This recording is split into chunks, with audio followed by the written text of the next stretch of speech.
Hi అండి. పలాస ఎందుకు జిల్లా కాకూడదు?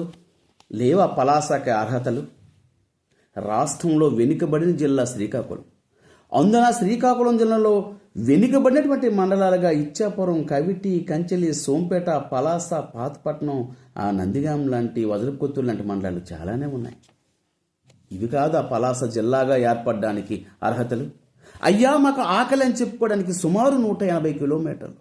అయ్యా మాకు ఇది తుఫాను, అయ్యా మాకు ఇది మాకు రక్షణ కావాలి, అయ్యా మాకు న్యాయం కావాలని చెప్పుకోవడానికి సుమారు 180 కిలోమీటర్లు. నేను చెప్తున్నా, పరిపాలనా సౌలభ్యం కొరకే జిల్లాలుగా ఏర్పాటు. ఒక అధికారిని చెప్పుకోవడానికి సుమారు 180-200 కిలోమీటర్ల దూరమా? ఇవి చాలవా పలాస జిల్లాగా ఏర్పడడానికి? ఈ జిల్లాలో రెండో ముఖ్య పట్టణం పలాస.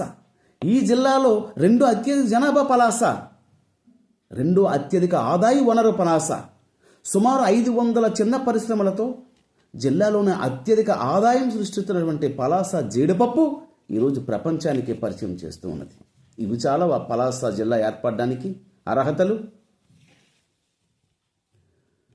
జంట పట్టణాలుగా హైదరాబాద్, సికింద్రాబాద్ జంట పట్టణాలుగా ఉన్నటువంటి పలాస, కాశీబుగ్గ, ఇది చాలదా అర్హత?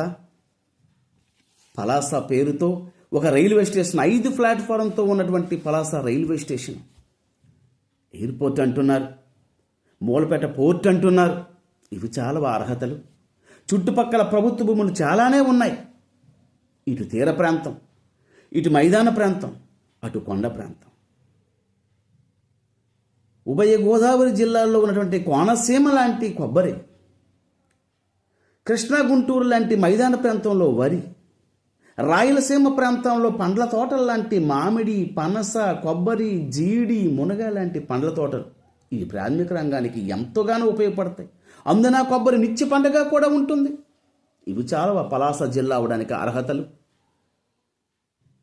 ఈ పక్క రిజర్వ్ ఫారెస్ట్, శేషాచల కొండల్లో ఉన్నటువంటి అంటే ప్రపంచానికే తలమానికమైనటువంటి శ్రీ వెంకటేశ్వర స్వామి ఉన్నట్లుగా ఇక్కడ మనకి ఒరిస్సా కొండలోనే తూర్పు కనుమల్లో ఉన్నటువంటి పంచపాండవులు నిర్మించుకొని వాళ్ళు నివాసం ఉన్నటువంటి మహేంద్రగిరులు పర్యాటకంగా, ఆధ్యాత్మికంగా చాలవా?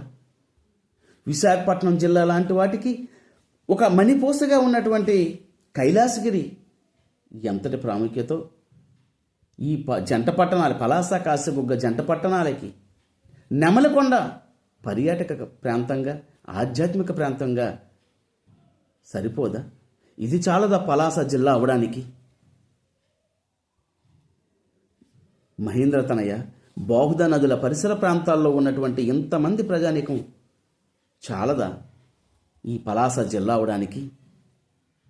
ప్రాథమిక రంగానికి ఎంతగానో ఉపయోగపడే పండ్ల తోటలు, ఇటు మైదానం, అటు తీర ప్రాంతం, అటు మత్స్య పరిశ్రమలు, ఇటు ఎయిర్పోర్టులు, ఇంకా షిప్ యార్డులు, ఇవి చాలవా పలాస జిల్లా ఏర్పడడానికి? అయ్యా ఆలోచించి మాకు పలాస జిల్లాగా ఏర్పడడానికి మీరు, అలాగే ప్రజల తరపున కూడా మీరు పెద్ద ఎత్తున ఉద్యమాలకు సిద్ధం కండి. మీ యొక్క బైక్స్ పై, ఇంటిపై ఒక స్టిక్కర్ల రూపంలో పలాస జిల్లా తాలూకా అని స్టిక్కర్లు తయారు చేసుకుని ఉద్యమానికి సిద్ధం కండి. తప్పకుండా పలాస జిల్లా ఏర్పడడానికి మనం అందరం కృషి చేద్దాం.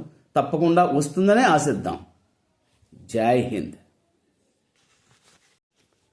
పలాస జిల్లా కోసం ఇంతవరకు అడిగిన నాయకులను చూసాం, కానీ మొట్టమొదటిసారిగా పలాస జిల్లా కావాలని ఒక నిలబడిన నాయకుడిని చూస్తున్నాం. అదే మన దువ్వాడ శ్రీధర్ గారు. సార్, మీరు మంచి సమయంలో, చాలా అవసరమైన సమయంలో తప్పకుండా మీరు నిలబడ్డారు. మీ వెనుక మేము ఉంటాం. మీరు నడిచే దారిలో మేము ఒక అడుగై ఉంటాం. సార్, మీరు చిందించే రక్తంలో మేము ఒక రక్తపు బుట్టై ఉంటాం. సార్, మీరు చిందించే చెమట చుక్కలో మాదొక చెమట చుక్కై ఉంటాం. ఆంధ్ర రాష్ట్రం కోసం పొట్టి శ్రీరాములు, తెలంగాణ కోసం కేసీఆర్లా నిజంగా ప్రాణాలు సైతం, మీ ప్రాణానికి మా ప్రాణం ఒక రక్తపు బిందువై కూడా ఉంటామని చెప్తున్నాం సార్. నిజంగా మీరు నిలబడ్డం చాలా సంతోషం. తప్పకుండా సాధించి తీరడానికి మీరు నిలబడే ఉండాలని మనసారా ఆశిస్తూ తప్పకుండా మేము మీ వెనుక ఉంటామని మనవి చేసుకుంటున్నాం.